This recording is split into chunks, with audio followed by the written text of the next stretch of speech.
Law, BNSS, section number 39. Arrest on refusal to give name and residence. In a non-cognizable offence, police officer can arrest when you submit your false name or residence. ये sub section 1 में समझा रखा है. तो तब तक arrest रखेगा जब तक ट्रू नेम और रेजिडेंस नहीं मिल जाता. ये सब सेक्शन 2 के अंदर समझा रखा है. और afterwards person can release on bail bond. यदि वो पर्सन रेजिडेंट ऑफ इंडिया नहीं है, मतलब इंडिया भारत का निवासी नहीं है, तो उस केस में श्योरिटीज जो भी होगी वो इंडिया की रेजिडेंट होनी कंपलसरी है. ये समझा रखा है सब सेक्शन 2 के अंदर.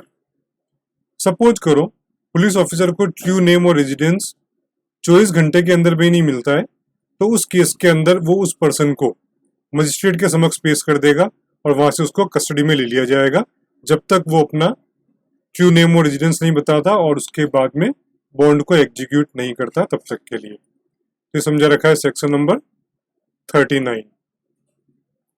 Section number 40. Arrest by private person and procedure on such arrest.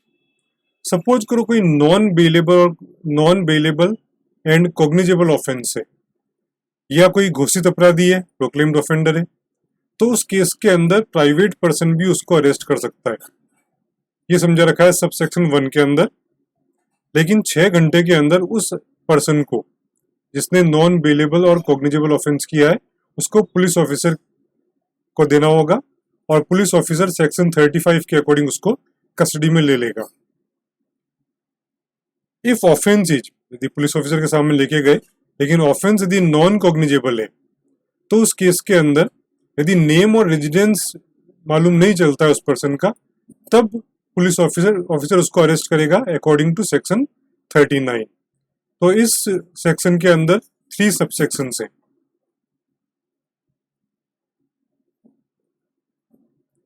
Arrest by magistrate. कोई भी मजिस्ट्रेट, चाहे वो एग्जीक्यूटिव हो चाहे जुडिशियल, अपने जुरिस्डिक्शन के अंदर खुद अरेस्ट कर सकता है किसी ऑफेंडर को, या वो ऑर्डर दे सकता है किसी भी पर्सन को कि वो ऑफेंडर को अरेस्ट करे. तो ये समझा रखा है सेक्शन 41 में. Section 42. Protection of member of armed forces from arrest.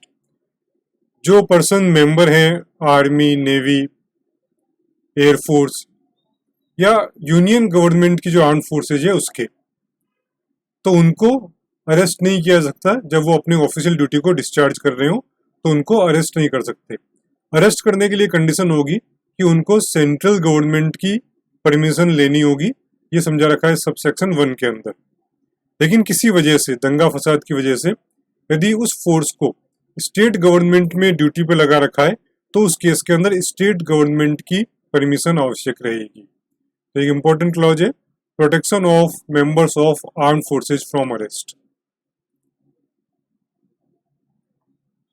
तो आज हमने समझा सेक्शन नंबर 39 टू सेक्शन 42.